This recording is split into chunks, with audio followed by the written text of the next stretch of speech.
Good evening, Winnipeg. Good evening, Manitoba. For all those joining us live this evening via our YouTube channel and all of our social media platforms, we say good evening, universe, and welcome to the Illegal Curve post-game show. Alongside Dave Minuk, alongside Ezra Ginsburg, I am your host, Drew Mindell. The Winnipeg Jets dropping a 4-1 defeat to the Toronto Maple Leafs tonight.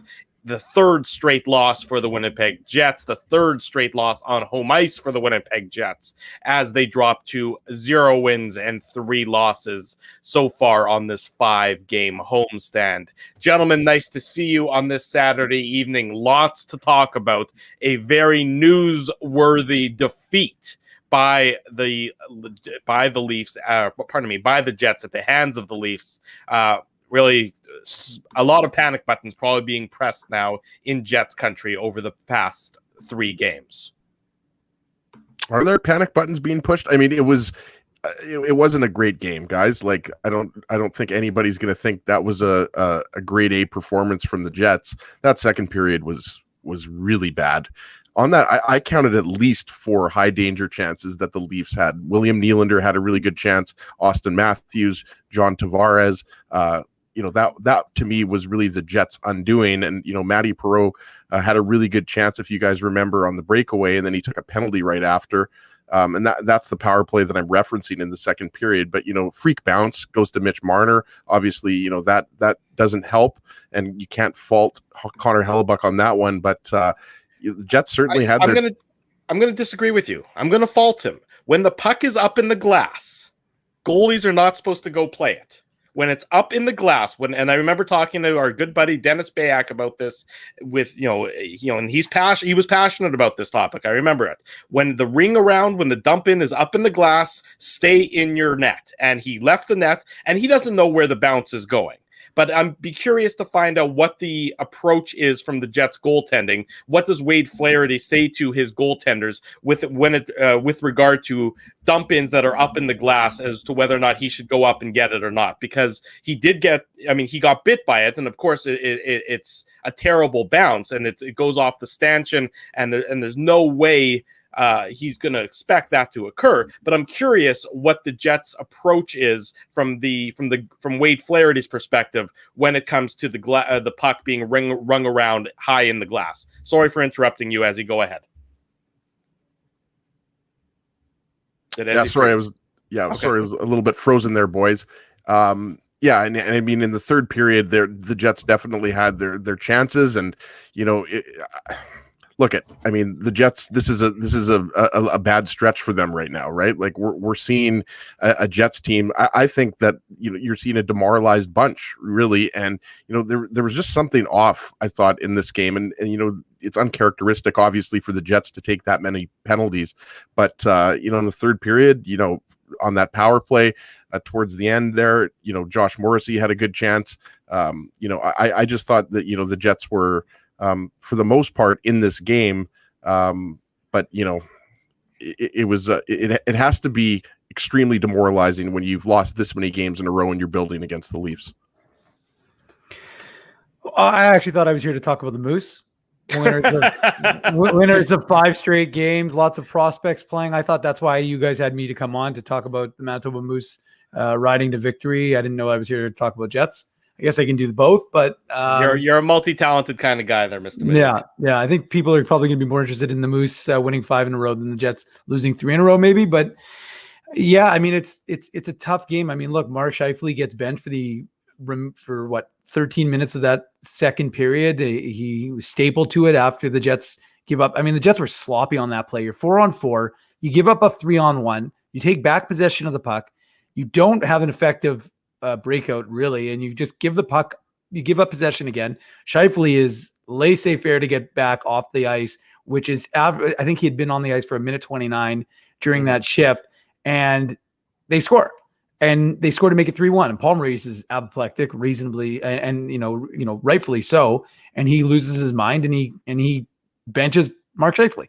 It's not something we've ever seen, I don't think, before. I don't remember 55 ever being benched in my mind, but it's deserved, and there shouldn't be special treatment. I mean, look, if any player should be benched, or is benchable as far as I'm concerned. Because the truth is, if you don't put in the effort, then you don't deserve to be in the game. And that's kind of what I think the message was from Paul Maurice, because more often than not, one of the big complaints about folks with respect to Paul Maurice is that idea of favoritism. You can bench Jansen Harkins, you can bench, insert player's name here, but you're not going to bench a Wheeler, you're not going to bench a Scheifele. Well, he showed tonight, if you're not putting in that effort, you're going to get benched. And I think it was rightfully so that Mark Scheifele got benched, because it wasn't a good effort. It led to a game. Look, here's the reality. It was a 1-1 game. You score early in that first period. It's a 1-1 game. They make it 2-1 on a strange goal, regardless of whether Connor Hellebuck should have played it or shouldn't have played it. It's an unusual goal.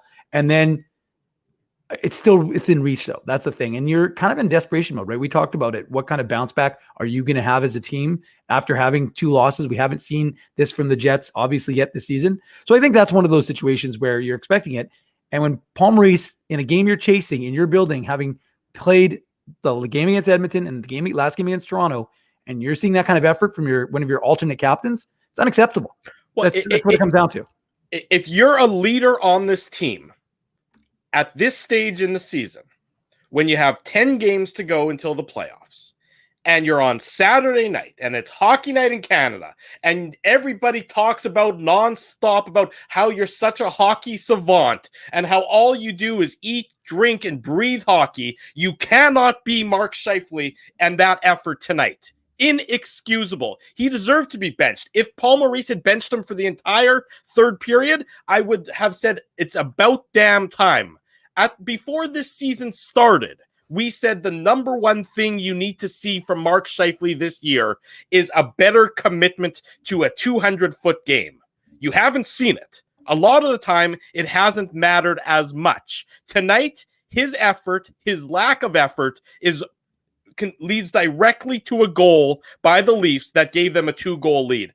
An absolute disgraceful performance by a supposed leader on this team, your number one center. You cannot play like that tonight, especially when Pierre-Luc Dubois, who, albeit he did not get on the scoreboard, he was noticeable all damn game. He was out there throwing his body around, and he was out there trying to be a burr in the saddle of the Toronto Maple Leafs, while Mark Scheifele was only interested in his offense rather than his entire team effort. Inexcusable.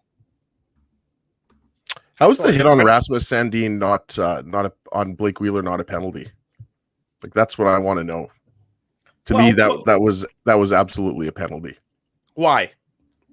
Why? I mean, I at first I sort of thought that the same thing as he. Admittedly, I was watching the game and tweeting while tending to my children and doing about 14 other things. But that's a standard with a 6:00 start, as you well know. What were the 14 other things? I think we were making dinner, cleaning up from dinner, trying to get in some shower time, things of that nature, just the usual kids stuff. Yeah. But then I watched the replay, and Sandin. At first it was Sandin didn't play the puck, but he did end up playing the puck. Wheeler was leaning in there. I don't have a problem with that not being called. I think it's a really unfortunate result, but it's Wheeler, I think, who primarily puts himself into a vulnerable position on that play.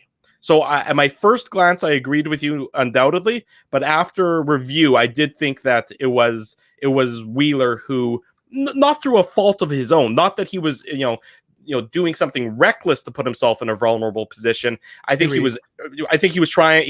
His effort was honorable, and then the result was just unfortunate, given the way Sandin approached it, and given the way Wheeler was leaning forward in that vulnerable manner. I didn't think it was a bad hit, though. I thought there were a lot of other questionable occurrences in what was certainly a physical and I'll say hate-filled game, especially between Joe Thornton and Nikolai Ehlers, who still might be chirping at each other from the bench. Yeah, I mean, that was, like I said, that's my new favorite rivalry, watching the Joe Thornton and Nick Ehlers. And I love when I tweet something. The problem is people can't tell if you're being sarcastic, which I clearly was when I said Jumbo Joe doesn't want any part of the feisty Dane, even though he's outsizes him and outweighs him significantly. And people are like, he would wipe the ground with them. And I was like, well, I was clearly joking, but okay. But I mean, no, look, I liked the effort from Pierre-Luc Dubois. He doesn't get on the board, but at the end of the day, he's engaged in the game, and he's he talked about the emotional element and being emotionally into the hockey game. I liked his effort. I mean, some people are saying he was good, some people are saying he wasn't. I don't know. I for my money, I thought he was into it. I thought he made a nice play. A couple of times there were instances where I thought he was showing his what he's able to bring to a game, but I thought the sandpaper element was what has been lacking a little bit in that. And like I said, that kind of that give a shit factor that you want to see from players. And again, there's what, 9 games left now.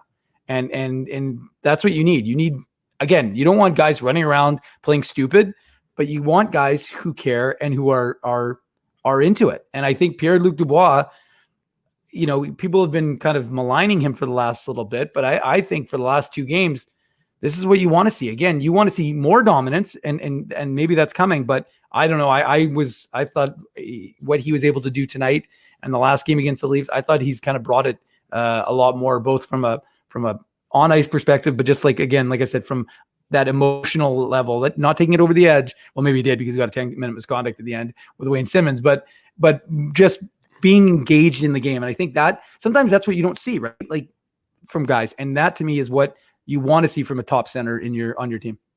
I agree with you there, Dave. Totally. I don't quite understand why the rest of the Jets, I shouldn't say the rest of the Jets, because some other players were engaged, but a lot of the Jets tonight, I didn't find that they were as engaged as they should have been. Again, you've lost 2 in a row. You haven't played very well in either of those 2 games. You haven't lost 3 games in a row all season long. It's Saturday night. This is, frankly, you win and you still give yourself a shot at getting first place in the North Division. I don't think they were going to, but it could be, it was still within the conversation, within the realm of the conversation. Now it's not after you lose tonight. And I'm a little troubled, Ezzy, by the fact that I just didn't think enough Jets played with the requisite emotion tonight, and they didn't match, and oftentimes they didn't match the emotion that the Leafs brought to the game, and that to me is a little troubling. I'm curious as to why that would be the case. I understood it last Saturday. You're home for the first game after that road trip. Thursday, I thought they would have come out better. They didn't. But tonight, to not have that same emotion, not to be able to match your opponent's emotion, to me is a little troubling there, Ezzy. You're muted, buddy. Sorry, I'll take myself off mute here. Dave mentioned it earlier. I mean, the Jets get the start that they wanted, and they get the early goal. But yeah, I mean, I think, in a game like this, it's not a must-win game, but you haven't played well for a lot of these games. And going back to what I was saying earlier about the second period, I mean, Connor Hellebuyck was the only reason this was a 2-goal game. Right. Like, so, yeah, I realized, we were having that debate earlier about, the puck off the glass and could that have been handled a little bit better? But I think, I go back to that power play for the Toronto Maple Leafs when Perreault took that penalty, and there were several grade A chances. Like the top power play unit for the Leafs was out there for, I think, a minute and a half. And it was basically a shooting gallery. And Hellebuyck was the save that stands out to me is the save in tight on Nylander. But, Austin Matthews had a couple of really grade A chances.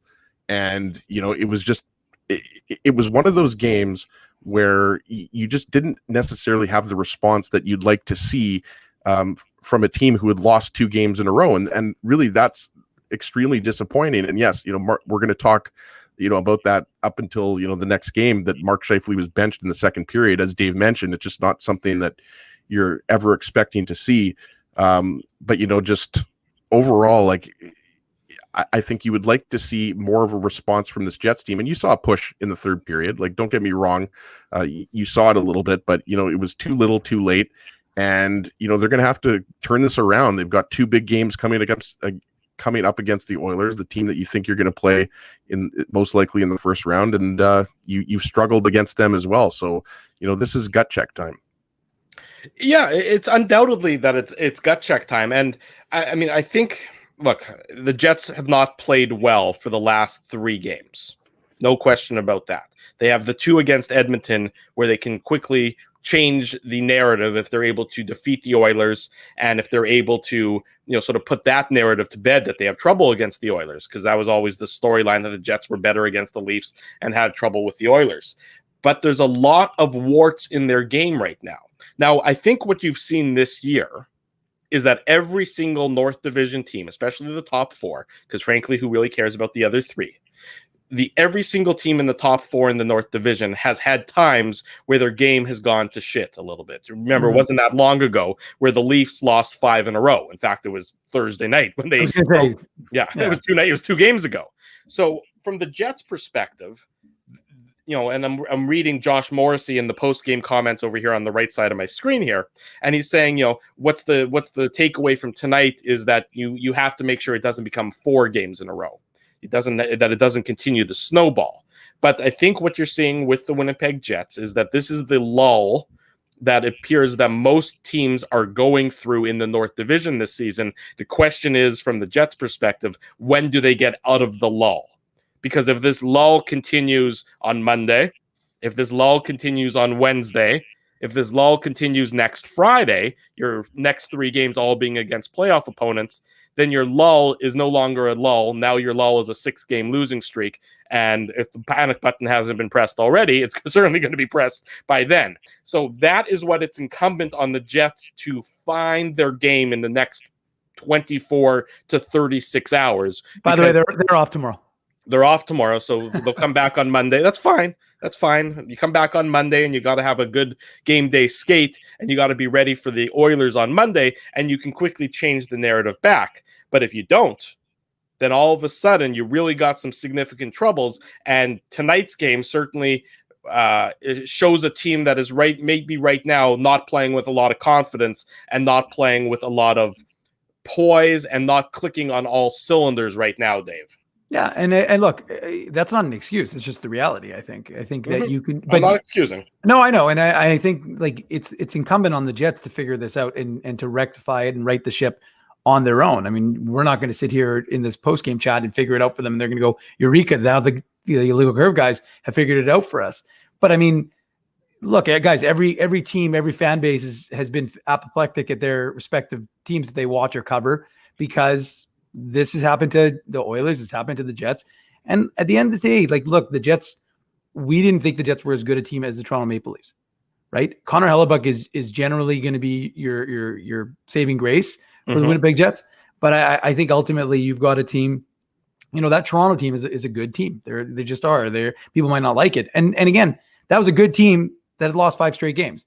And I don't care. People are like, well, they deserve to win every game, but they didn't. They lost them. So, you can say, well, we deserve to win the series. I mean, look, guys, we don't pay a lot of attention what is happening down south, and I didn't see the final score, but Dallas was out shooting Detroit like 44-4 to 6. It was I think 35-6 is what it was when and Detroit was leading 1-0. Yeah, and I saw that Dallas tied it up. So, but your point is, basically any team can get goalied, right? Yeah, exactly. And I guess what I'm getting at is like, look, the Jets are going to have to figure this out. I mean, you don't have Adam Lowry. He doesn't have a concussion. We learned that today. So it's entirely possible that Adam Lowry is back on Monday. The Moose played today. Ville Heinola got into a game. He looked really good. It's possible he gets the recall and the reassigned to the either the taxi squad, or if he plays to the roster, so he could get into a game. That's always a possibility, in my mind, to give him, because again, like, I just think he's one of those. That's what we talk about constantly, is this idea of breakouts and the ability to get that puck up to the forwards. And to me, a guy like Ville Heinola can help your squad out. So, what are the Jets going to do to arrest their development, to arrest the fall? It's a good question, because right now they don't seem to have an answer, and things just aren't clicking. It just seems all out of sorts, right? Like you can't even say like, can you reference any line that played particularly well tonight? I can't. Like, I thought Pierre-Luc Dubois played well. I thought Paul Stastny made a hell of a beautiful pass. I thought Nick Ehlers was good, but and dangerous as usual. But other than that, I mean, I didn't think the Thompson line with the Harkins did much. I didn't think much about the Kopp, Appleton, and Perreault line. Like, they were okay sometimes. And Wheeler, Scheifele, and Connor were meh. So, like, you tell me, was any line anything to write home about today, as? Well, I mean, the Jets have scored 4 goals in the last 3 games, right? Yeah. So when you're only averaging, just over a goal a game, I mean, most likely none of the lines are clicking. So yeah, I agree with you. Pierre-Luc Dubois had a second really strong game in a row, but what is it? 7 games now. Dubois doesn't have a goal, right? So I mean, like if it's not Nick Ehlers and if it's not Kyle Connor and if it's not Mark Scheifele scoring, I mean, you have to get goals from the Matty Perreaults, from the Mason Appletons, getting goals from, your defense. So yeah, I mean, there are a lot of things, and especially when Connor Hellebuyck isn't able to make 45 saves in a game or whatever, 35 saves in a game and keep it, a 1-goal game. And again, like I thought that, I mean, you guys disagree with me if you want, but in that second period, the only reason that was a 2-goal game was Hellebuyck. And I mentioned the power play, 100%. right? So like, I thought he was probably the Jets' best player out there. And yeah, I don't think, I mean, you can't point to, one player and necessarily say that, he was the best forward for the Jets, but we've talked about it, guys. We talked about it on the Saturday morning show, like Connor Scheifele Wheeler. I mean, that's, putting a square peg into a round hole, right? Like we know the strengths of that line and we know the weaknesses of that line. And I think, a lot of people would rather see Ehlers and Connor up with Scheifele, or you're going to have to figure that out. I like Dubois with Ehlers as well. But right now I think Paul Maurice is still trying to find that right mix.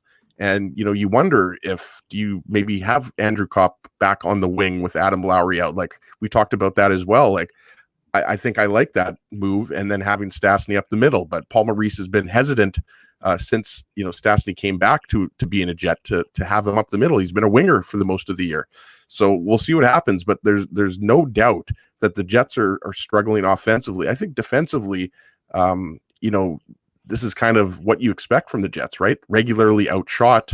We know that they give up a little bit too much, but there are things that need to be worked out here, guys. Dave mentioned it, 9 games to go here before the playoffs start.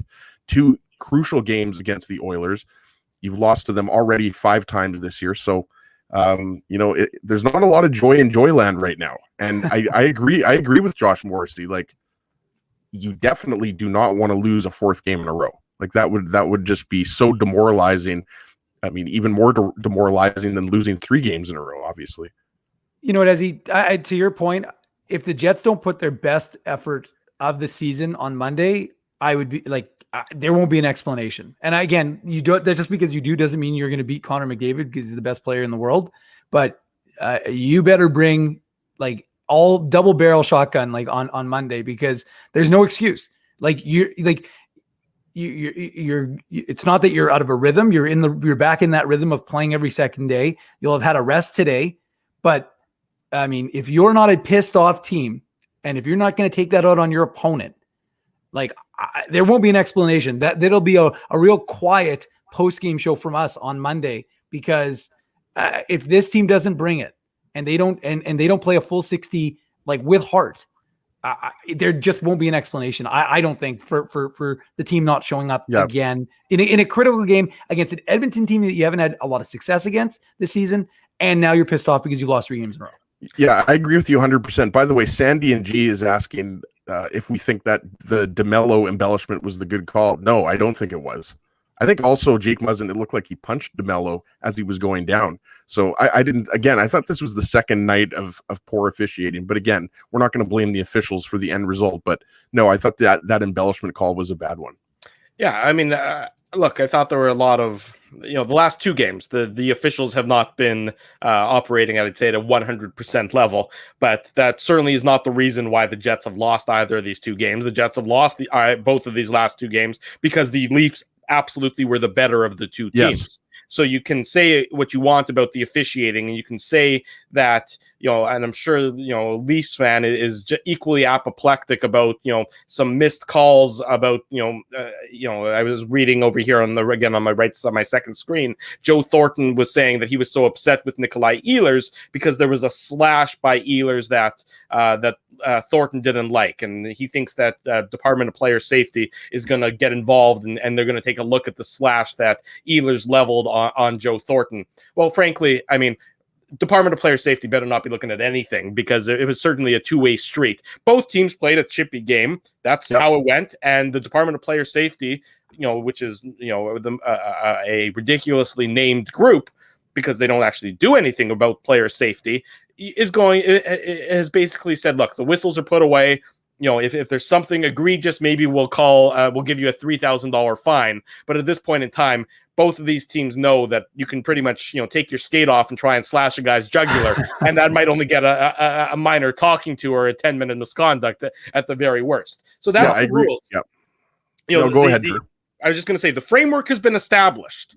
You can't go around changing the framework now because Joe Thornton is a little pissed off. I mean, with all due respect to Joe Thornton. Why was he that pissed off, though? I don't know. Get a grip on yourself, Joe Thornton, for God's sake. No, but he looked like we were all watching the game on TV, and like he wouldn't stop chirping at Ehlers, and at one point he was just ignoring him. Yeah, well, right, and like you could tell that he was laughing, but like I guess he was unhappy. But then as soon as he got out of the box, he went right after Ehlers, and then Ehlers responded with a bit of a spear there. But what do you want Ehlers to do? I mean, Thornton was almost stalking him, right? Yeah, like he was stalking him up the ice, and again, Thornton obviously isn't that type of player. We know he's more of an offensive minded player, but it was really peculiar to me why he was so unhappy with Ehlers, because we know Ehlers, he has a little bit of a bite to his game, but he's obviously not at all a dirty player. And Jumbo Joe was just not having it, so that was uncalled for, in my opinion. Methinks he got him in a sensitive area. That would be my guess. That Ehlers may have given him a little shot in the old junk. Would be my guess. Well, I thought he did sort of on that spear a little bit after Thornton, to Ezzy's, picking up on Ezzy's comment there, when Thornton basically stalked him the entire length of the ice and gave him a couple cross checks. Well, Joe Thornton's played this hockey game enough, in this NHL for a lot of years. He knows that if you're chasing after a guy and you're giving him a couple cross checks to the back, that guy's going to turn around and he's going to spear you right where the sun don't shine. So that's just tit for tat. That is just the way the game works. So Joe Thornton certainly can't be upset about that. If there was another slash that happened earlier in the game that, well, frankly, I didn't see it, and I don't know that anybody else did, because I don't remember seeing it on camera. I didn't see it either at any point in time. So, I think Joe Thornton maybe needs to take a little bit of a relax pill and maybe, give him some chamomile tea for the old man and let him relax a little bit, because it went both ways. I don't have a problem with what Thornton did, but I also don't have a problem with what Ehlers did. In fact, I think more Jets players needed to be Nikolai Ehlers. More Jets players needed to be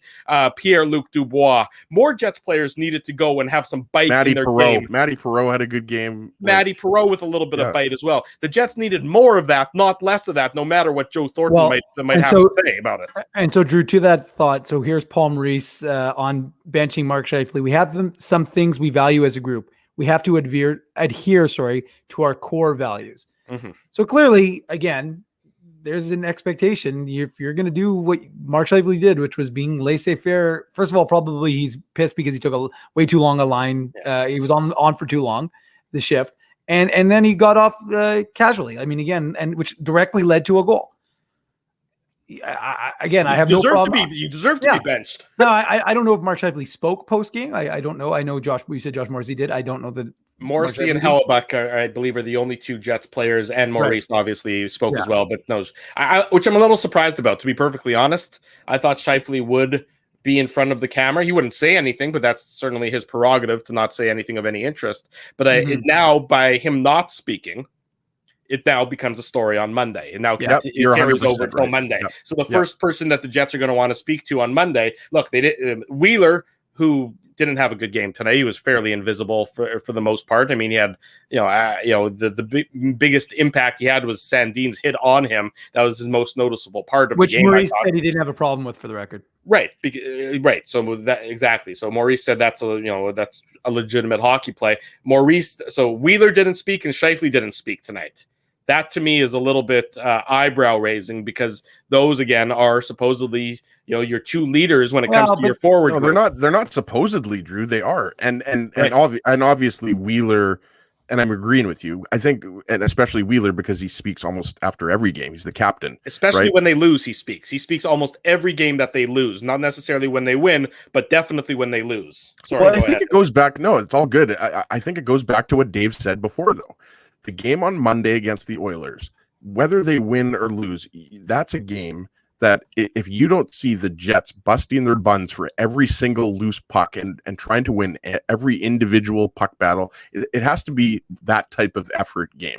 And I'm not saying that tonight was one of those lack of effort games, because I think we'd all agree that the 3-0 loss to the Oilers, that was a lack of effort. Like, that was a team that was tired and that was looking forward to those 4 days off. I think we'd all agree with that, right? Like, the effort just wasn't there.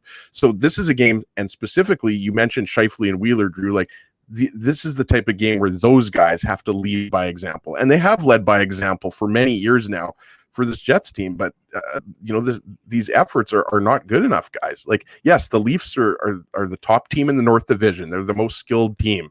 Like, whether you like that or not, they are the best team in the division, both by record, on paper, skill, all of that.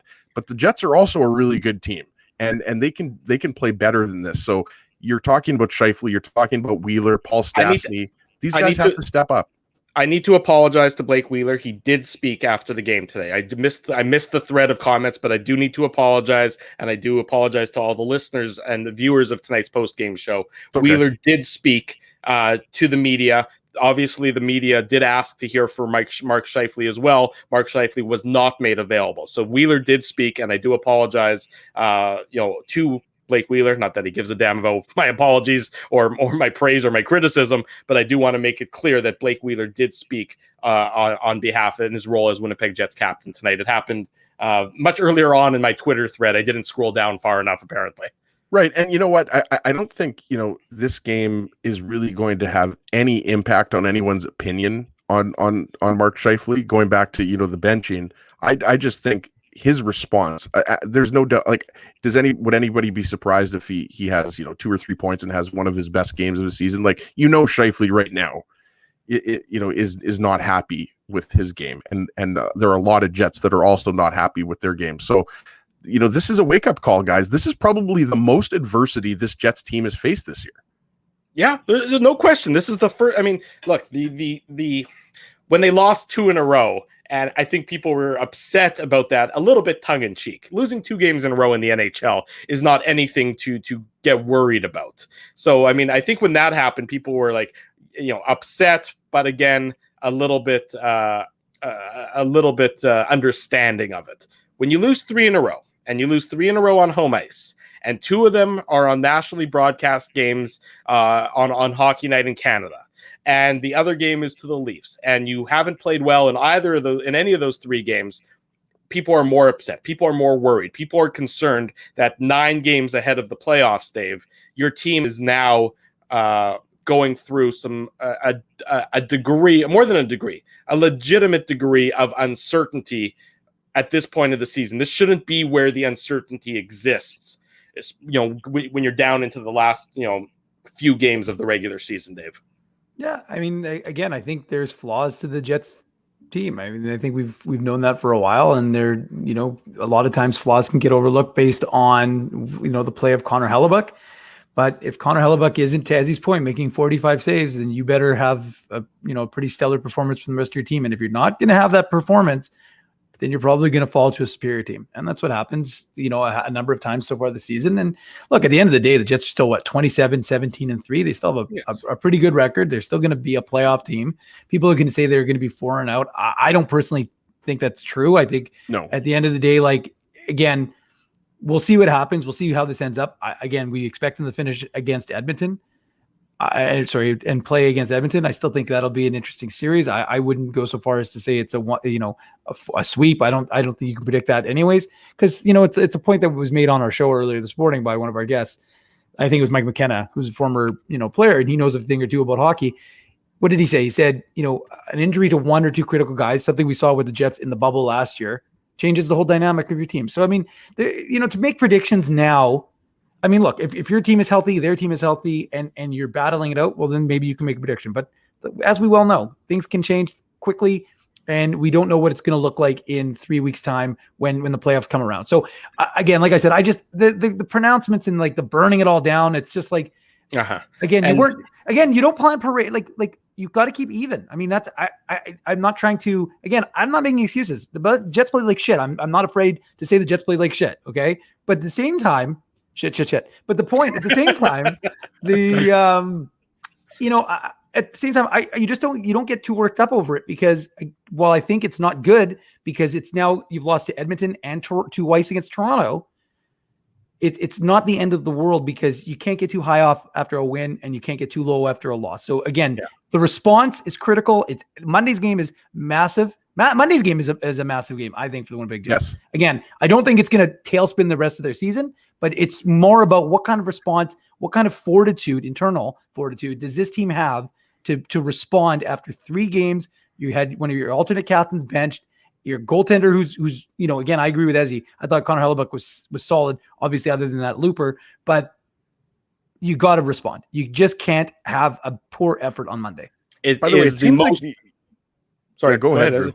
No, I was just going to say it's the biggest gut check time for the Jets this season, yes, or the first significant gut check for the Winnipeg Jets this season. Any previous ones have been, less dramatic than when there's 9 games left in the regular season. You've lost 3 straight games on home ice to some of your playoff rivals. Go ahead, Ezzy. I interrupted you there. I apologize. No, it's all good. I was going to say, you've got that last game of the year against Toronto, and then we talked about the 2 games coming up against the Oilers, but then you've got, games that I think they're going to be, quite frankly, hard to get up for, right? Like games against the Senators, games against the Canucks. I think you have 1 game or 2 games against the Flames coming up as well, which is obviously, look at what the Flames are doing, guys. Like, we haven't talked a lot about the Flames lately. They're 4 points back of Montreal now? Is it like 4 points after? They did win tonight, so that 40 to 45, it's 4 points back. Now the Habs, of course, have a significant number of games in hand, but it's not like Montreal is doing anything to make their life any easier. Pardon me, the Habs only have a game in hand on Calgary. So Vancouver that has Vancouver that has the 6 games in hand on Montreal. So you're right, Montreal certainly isn't doing anything to make their Calgary's making it interesting, Drew. Like, no, absolutely. I mean, especially when you're playing the team that's chasing you. So give the Flames credit for hanging in here. It's still going to be tough for them to get into the playoffs, but good for them. Ezzy, I just want to interject quickly because Rick is asking when the beard's coming off, but a lot of people misunderstood you. You were guaranteeing a Jets win today, and if they won, then you were going to shave the beard. Yes, or I should say do a significant trim of the beard. But the Jets I was basically going to get a haircut / get this big ass beard off of me. But unfortunately, the Jets didn't win, and I guess when I guarantee something, that probably means you should bet on the other team. But I spent the kids' college fund betting on the Leafs tonight, and I gotta say, kids, name your university because Uncle Ezzy's guarantee is paying for it. Well, and I'll just slide it over till Monday night, boys. I'm going to guarantee the Jets are going to beat Edmonton, and then I'll shave my beard after Monday night, so we're all good. I'll tell you what. This is a great comment. Going back to the comment from earlier today about Paul Maurice saying is funny. He play 3 players who were 3 feet tall if they were elite. If they were elite players, then you would play them. So that's a hell of a Mauriceism right there. I think people are going to remember that comment for a little while. Take a quick break. When we come back, more on the Jets Leafs game. We'll take some of your questions, so you can put your questions into the chat, and we'll address some of that. Much more to come. The Jets dropping a 4-1 defeat to the Toronto Maple Leafs tonight. People are fired up. I'm fired up. Hit the like button, though. Hit the like during the break. Hit the like button. While you're doing something during the break, make sure you hit the like button. Give us a lot of you in this chat. There's a lot of you in this chat. If you haven't, not a lot of likes. Harvey Minuk, I want to see Harvey Minuk smashing that subscribe button. Everybody, Earl, KC, Glenn, Justin, hit that like. Caleb. We'll be right back. You're listening, you're watching, you're chatting with the Illegal Curve Hockey Show. We're live on YouTube and all of our social media platforms. Keeping Winnipeg laughing for over 30 years. Rumors, Canada's longest-running comedy club, bringing you the biggest laughs from the best comedians on the planet. Jerry Seinfeld, Chris Rock, Jon Stewart, Dennis Miller, Brad Garrett, the greats, and all the up-and-comers too. When was the last time you laughed out loud? Make it a great night out with friends, or book your office or birthday party. Even a fundraising event at Rumors. Get all the details and dates on upcoming shows at rumorscomedyclub.com. Hey, Drew. Ezzy, whoa, what a smile! Yeah, I got my crowns done at Linden Market Dental Center, and they whiten my teeth. I see. They're so bright that every time I smile, they go... We have hockey tonight. Do you have a mouth guard to protect those pearly whites? I sure do. Whoa, they even ting through the mouth guard. Linden Market Dental Center covers all your dental needs from restorative to cosmetic dentistry and will fit you with a sports guard for that active lifestyle. 877 Waverly. See lindenmarketdental.com. Hi, it's Drew from Illegal Curve here. Selling your home can be stressful, but it wasn't for me. Thanks to my friends at Zappia Group Realty, they made the process so easy. My home sold within 48 hours and with multiple offers. Zappia Group Realty took care of everything with their exquisite customer service and attention to detail. If you want to sell your home for more in less time, get started by talking to Frank and Mauro Zappia of Zappia Group Realty. Online at zappiagroup.com. While you can't always count on your team winning, nor your favorite player scoring, one thing you can always count on is Bernstein's Deli. They've expanded their services because the team at Bernstein's Deli wants to accommodate your needs and keep you safe. Open Tuesday to Saturday from 9 a.m. to 6 p.m. to serve you. Head to your phone, in-store or online to shop for groceries or order meals from the restaurant, like the legendary Illegal Curve sandwich. Just go to bernsteinsdeli.com. So you're a pizza person, you married a wing person, but somehow your kids are salad people. You can't pick your fam, but you can pick your BP meal deal, starting from $18.99 for takeout or delivery at bostonpizza.com. We're back on the Illegal Curve post-game show. Drew Mandel, Dave Minuk, Ezra Ginsburg with you Saturday night, a little bit, 20 minutes or so past the top of the hour. Nice to see so many of you joining us in the chat. So many familiar faces, so many new faces. Nice to see so many of you. I want to read the direct quote, the full quote from Joe Thornton about his feud with Nikolai Ehlers tonight. I was going to bring that up if you didn't, Drew. It's a good quote. Here's the direct quote. I think NHL player safety is going to look at that slash and not be happy. That's what started everything. And I'm not going to dive or anything like that and throw up my hands, but they'll probably take a look at that. I'm sure something will get done. I would suggest that he's going to be disappointed. Again, he's pissed off, and I don't know. I didn't see the slash, and as far as I know, none of us have seen the slash yet, so it's kind of hard. As far as I know, the comment. broadcast didn't show the slash either, unless they didn't show it. They didn't show it, No. so I'm not sure what the slash is. But Joe Thornton is certainly fired up about it, and that'll be something. You got to think with Joe Thornton, he's not making this up. Like, I mean, No, I would there was imagine that definitely a he's slash, right? yeah, like he's enough, he's credible enough, and he's a big Stern fan, but he's credible enough to believe that something obviously happened that pissed him off. I mean, I'm not going to suggest that something didn't, but at the same time, like, you know, you tried to get back, and I mean, look, give Nikolai Ehlers credit. You got to give the guy credit. Like, he laughed in the face of Joe Thornton, and he like wasn't afraid to like stand there. I mean, and actually, I thought it's funny because if I'm Joe Thornton, my bigger concern would be him pushing a ref out of the way to get at Nikolai Ehlers. Like, if you want to talk about player That's an safety, amazing comment from Troy Stevens right there. Not a boy, Troy.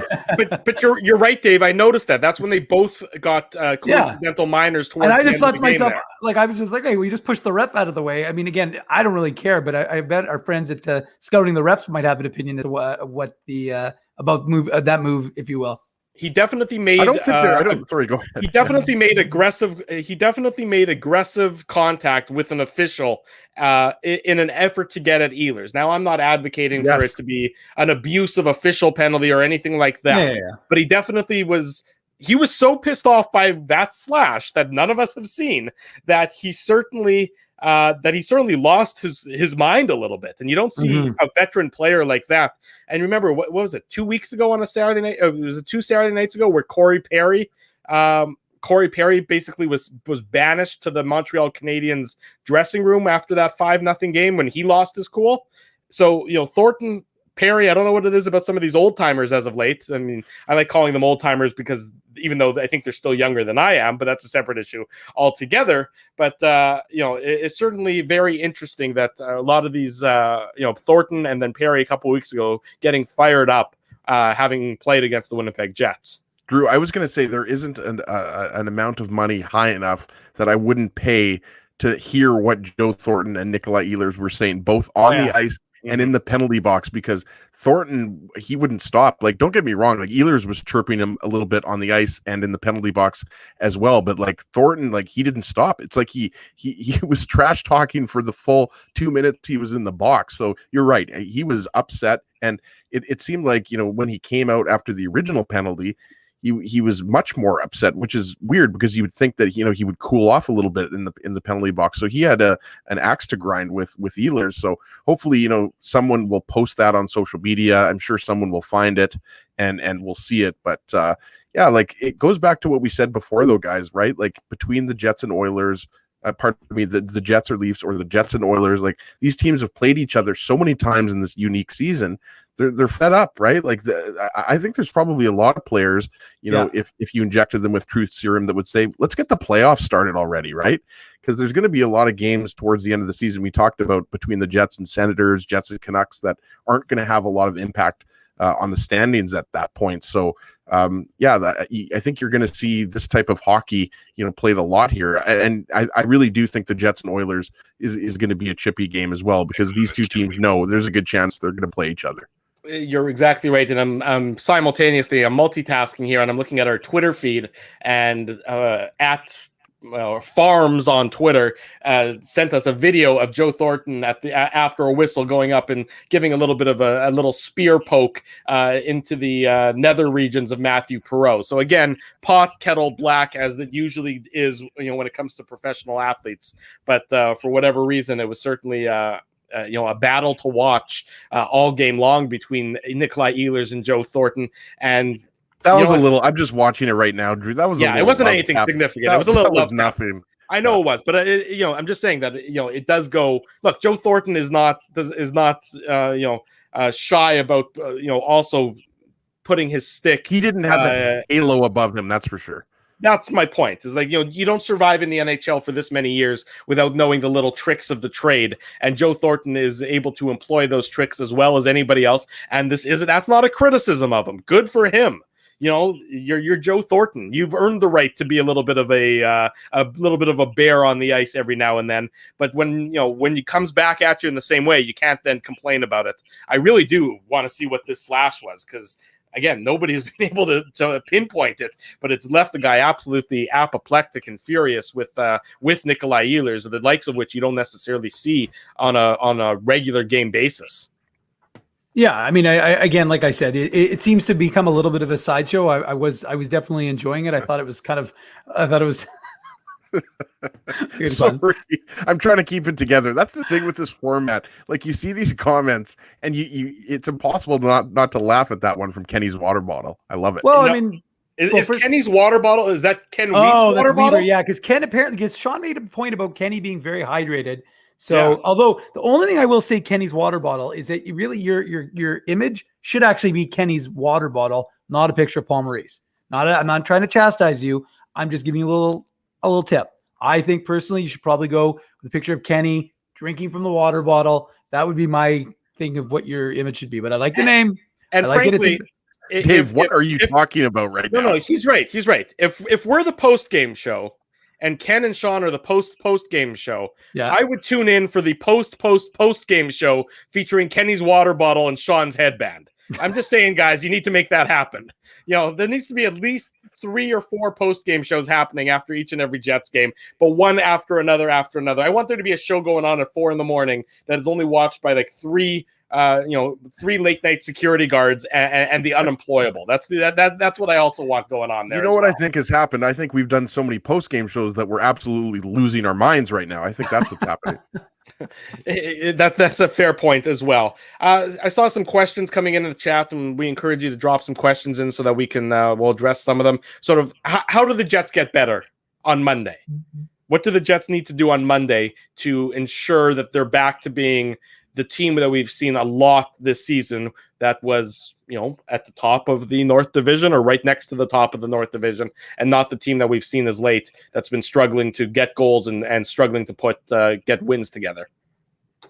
Well, first of all, I think, you know, we've talked about this so many times, and I realize it's a cliche in hockey, but the Jets have to get back to a speed game. And against the Leafs and the Oilers, I mean, that's the only way that you're going to win. And we talked about Pierre-Luc Dubois, Nick Ehlers, and Paul Stastny was the Jets' best line tonight. And not saying that Scheifele, Connor, and Wheeler had a bad game. I wouldn't say I wouldn't go as far as to say that. But I think you're going to have to see more sustained pressure. And again, like, these are cliches, guys, but like, you just didn't see a lot of second chances tonight, right? Like, you just didn't see a lot of those, what we like to call high danger chances, right? And that's, to me, the only way the Jets are going to be successful in the playoffs. And you're right, Drew. I mean, we've seen that. We've seen the Jets, have success against Montreal. We've seen them have success against Toronto. We haven't seen it against Edmonton. And I think that's why that places even more importance, like Dave said earlier in the postgame show, on this next game against Edmonton. I don't think it can be overstated. Like, and we're not talking necessarily like the Jets have to beat the Oilers 5-0. It's that they have to come out with a full 60-minute effort in which you see the Jets of old, because these last 3 games, I'm sorry, that's not the Jets team that we've been used to watching. And the one thing I want to talk about, because it's something Pascal Vincent talked to me about during the postgame show after the Moose game, was he talked about how well connected his team was and how they played like a 5-man unit. And I think that's one thing we're not seeing from the Jets. There's a lot of individual play. There's not a lot of that 5-man unit complete game that you need to see from a team. I mean, again, hockey is a team game. You can throw a bunch of individuals out there and you're not going to have, a success. Maybe you will because they're so talented. But the reality is you have to work together as a unit. And I think that's, like I said, I trust Pascal Vincent. He's a pretty respected hockey mind. And that's one of the things he pointed to. And he said that was, I mean, they dominated the Heat. Now, the Heat aren't a particularly great team, but the Moose were like, it was like 17-3, the shots and goals. Yeah, it was 17. And if it wasn't for Garrett Sparks, who pummeled the crap out of one of the, I think he was pissed at Juno Luoto because he went through his crease, but he ended up, I think it was Jones. I think it was Nicholas Jones that he was pummeling with his blocker. I tweeted a video of it on my IC Dave account because it's not something you see very often. It was a splitting guy. If Mikkel Burton would have been in that, I would have expected it more from him. But that to me is what I think you need to see from the Winnipeg Jets is more of that 5-man unit, buy-in, collective team play, because that's how you're going to win. You're not going to win by one guy taking over a game, and you don't have Connor McDavid. So you have to win as a group, and that to me is what is going to be one of those keys. And like I said, the Moose do it. We talked about this idea of, and Pascal Vincent said they speak the same language. So speak the same language and get it done. Speaking of language, here's Jets head coach Paul Maurice. We have some things we value as a group, and Mark's a real competitive guy, and sometimes that gets the best of him, I think, and we just need to adhere to our core values. We'll go next to Mike McIntyre from the Winnipeg Free Press. Go ahead, Mike. Paul, when we asked Connor Hellebuck, he said that something like that sends a message to everybody that nobody's safe. You got to earn what you get, kind of thing. How did you feel Mark and I guess the rest of the team responded to that move? I like the emotion on our bench. I liked the third period. Connor got pulled the other night. He's clearly one of our leaders. And that, doesn't sit well with those guys. But as I said, I like this group. I like Mark. I like all of them, we just have to adhere to those things. Now is the time to make sure we get it right. Now is the time to dial in those parts of our game, especially in this, you lose 3 in a row. This is the perfect time to handle your problems, to deal with it when you, going into the stretch. We'll go next to Sean Reynolds from Sportsnet. Go ahead, Sean. Paul, what could your team have done better tonight? Oh, you're going to have to be more specific than that, my friend. I just worked hard for 2.5 hours. Okay, I'll hold on. No, go ahead. No, we'll give Sean a chance. He's tightening it up. I can feel it. Well, I'll take it in a different direction. What did you think of Sandin's hit on Wheeler and Kyle Connor's response? I don't have a whole lot of problem with most hits that aren't called in the NHL. I really don't. I like the intensity of the game. I love what KC's emotional level was at for that. I like the edge in the game. I like the barking between benches and barking at the refs. I thought that was the best part of the game. We had some bite. We got our heart rates up. The language went right down the tubes. It was right. It was good. I like that. We'll go next to Murat Atesh from The Athletic. Go ahead, Murat. You'll accept the premise that this is starting to look like playoff hockey. What's the process between now and getting the Jets ready to win games like this and the one the other night? Yeah, enjoying it. That the first part of the process is to not come to the rink just down because you lost 3 in a row, but it's getting into that fight, right? Like it's getting into it and getting to enjoy it and getting the energy back up on the bench. And I thought we had that in the third. I kind of like that it's a grinding thing for us right now. And, you know, I'm glad we're going through it right now. We'll go next to Scott Villick from the Winnipeg Sun. Go ahead, Scott.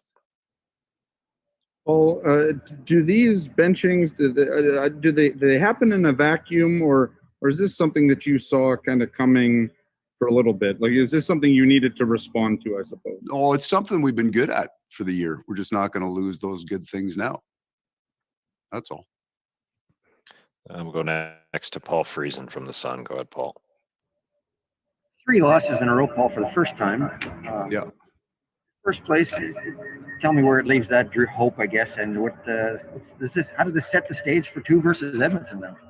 Yeah, this is the right time for us to deal with this. We haven't had it this year, you know, and that's a real positive thing, right? You've been resilient, you've been able to come back, but we haven't had that stretch, knock on wood, fortunately, where we've had to run injuries or we've had that negative feeling sitting in our room. And,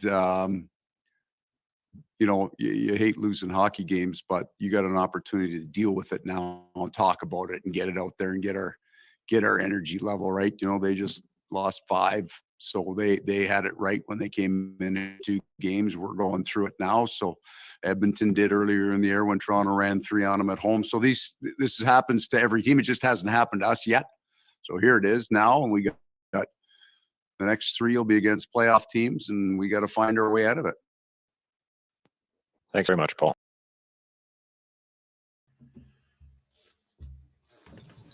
That's Jets head coach Paul Maurice addressing the media in tonight's post-game comments. Certainly not pressing the panic button. I thought the sort of the final comment was the most accurate one, where he says that, you know, this is the time to go through it. If you're going to go through these doldrums, if you're going to go through this struggle, now is the time to do it. It's not the time to do it isn't when the playoffs start. And he said, you know, basically every team does go through things like this. And again, that is also fairly accurate. The question is, when do the Jets get out of this? Do the Jets get out of it Monday and Wednesday against the Oilers? Do the Jets get out of it next Friday against the Habs? Or does it continue to tailspin and become something that they can't get out of? And that's the key question going forward for this coming week for the Winnipeg Jets. Really, their final 3 games against playoff teams, because that last game of the season against the Leafs on May the 14th isn't going to be a real hockey game because both teams should have clinched a playoff spot by that point in time. So the question is, how and when do the Jets get out of the tailspin that they currently find themselves in? Yeah, absolutely. And, you know, one of the comments that I thought was the most interesting in Paul Maurice's post-game comments there was when he was talking about, you know, what was happening, you know, around, you know, that hit and the Jets' response, and how he was saying that, you know, it's you know, he uses that grinder term a lot, but, you know, it goes back to what Dave was saying before about, you know, like, look at who has scored the goals over these last 3 games, right? The shutout against Edmonton, so obviously no one scored in that game, but, you know, Ehlers gets the only goal tonight, and last game it was Scheifele, Connor, and Kopp. Right. So those are the guys that have been your top scorers the whole year. And I think that it did look difficult. It was a weird game, you know, in that sense, guys. Like there wasn't a lot of continuity, I would say. And a lot of that has to do with all the penalties the Jets were taking. And the Leafs took a few as well. But, you know, there just didn't seem to be, again, any line that was really clicking. Like there were some good scoring chances, no doubt. You know, Matty Perreault's one stands out. Like, you know, Paul Stastny had a good scoring chance. You know, we talked about Ehlers, you know, had a strong game. But you know, aside from that, it just was one of those games where it just didn't seem like the Jets as a team just had that offensive touch that you've come to expect. Like the Jets are a top offensive team in the league, right? Like I don't know what they are right now in goals for, but like 5th, 6th, whatever it is, they're a top 10 offensive team. And tonight they didn't look like that type of team. So that is probably my biggest concern with this Jets team. The physicality and some of the calls for the Jets having to play tougher. Like I just don't think that's the case. I think the biggest concern has to be, or one of the biggest concerns, Dave, has to be the lack of goal scoring right now. Well, yeah. Sorry, go ahead, Dave. No. I agree with Ez. I think there's to me the comment that kind of stood out from Paul Maurice was the idea that now is the time to go through this, and as opposed to a couple games left in the season and suddenly the wheels fall off.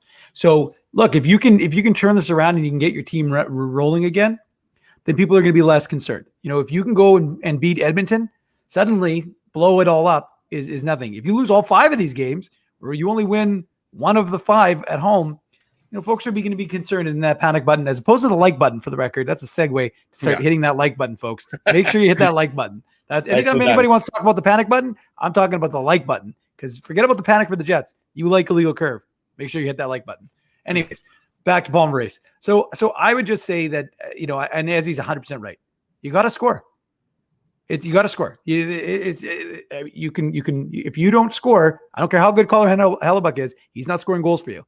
So this is a team that needs to start firing. And again, and look, and the Jets, I was just going to say, Paul Maurice isn't throwing Mark Scheifele under the bus. I know that people are wanting him to be strong, aggressive, whatever you want to say. Guys, he's an experienced head coach. He knows how to handle the media. I'm sorry. I mean, we're in the media, but I know he knows what to do. He knows what to say. It's not a function of not being able to, he knows how to say what he's saying without tossing his guys under the bus. Sometimes every once in a while it squeezes out. He's a little angry and he'll let some, horseshit back chat kind of slip out there. But the point is, generally, he's still not, and especially when he knows that there's, quote, controversy a brewing and folks are sniffing and the Sharks are circling, Sharks being us, then what ends up happening is that's when he cauterizes the wound, if you will, and he says, okay, now we're going to end that right now. So again, like I said, I just thought his comments were fairly measured, basically talking about, and again, like what's he going to do? Yeah, I don't know what the hell to do. We're fucked. Like it's just not going to happen. So I like Dave working blue tonight, I gotta say, Ezzy. I mean, Dave is dropping F-bombs, he's dropping S-bombs, Jerry Seinfeld's not gonna like that. I was gonna say Dave is the late night show at the Friars Club tonight, given the language that he's choosing to use. As long as my niece isn't watching, I'm okay. Well, there you go. Your niece has heard this language before. Isn't she like 17 now? She's older enough, but it doesn't matter. Gotta maintain that. Don't worry, Dave. We'll take care of it in post. That's right. What post?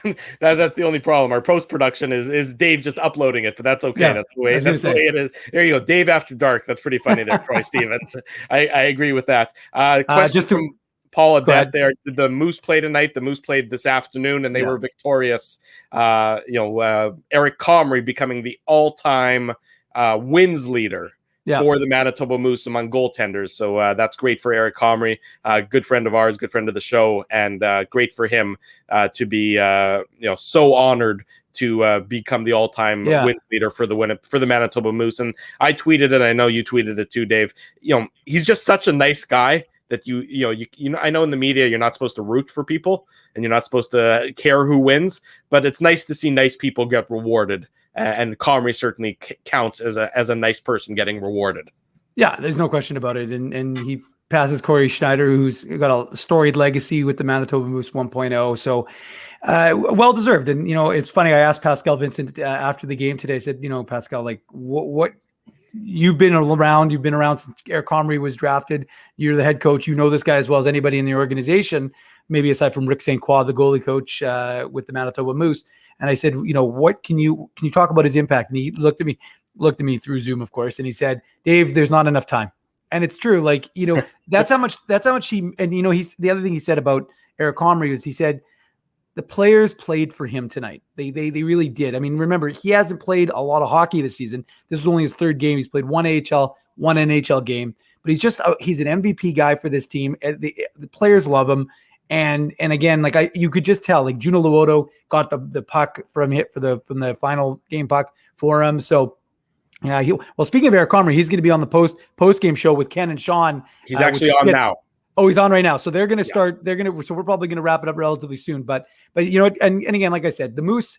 It was a great game. You want to see it? Go to illegalcurve.com. We've got the post game interviews with Eric Comrie. Talked to Dominic Tadanato, who's playing in his second game. He had 2 goals playing on a line with Cole Perfetti, and Cole Perfetti was dynamic, goal and 2 assists. So lots to like from the Moose. And again, like I'm in a broken record, but for the first time in the Moose history, all 6 defensemen playing were Jets draft picks. So that was awesome. There's a lot to like from the Jets from these guys. There's at least 4 of them who are, in my mind, solid shots to make the NHL, and you could have more. You never know. So there's a lot to like. Go to legalcurve.com. We've got all the highlights, all the interviews from the Moose game, from the Jets game on the website.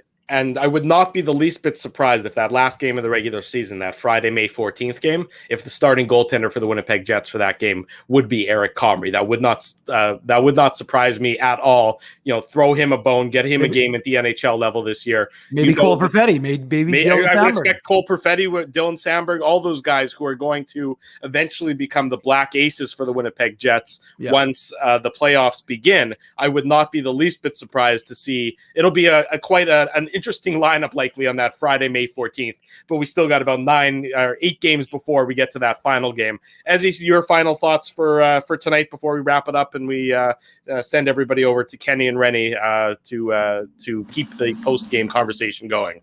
Yeah, absolutely. Everybody that's tuning in right now should absolutely go check out Kenny and Rennie and special guest Eric Comrie.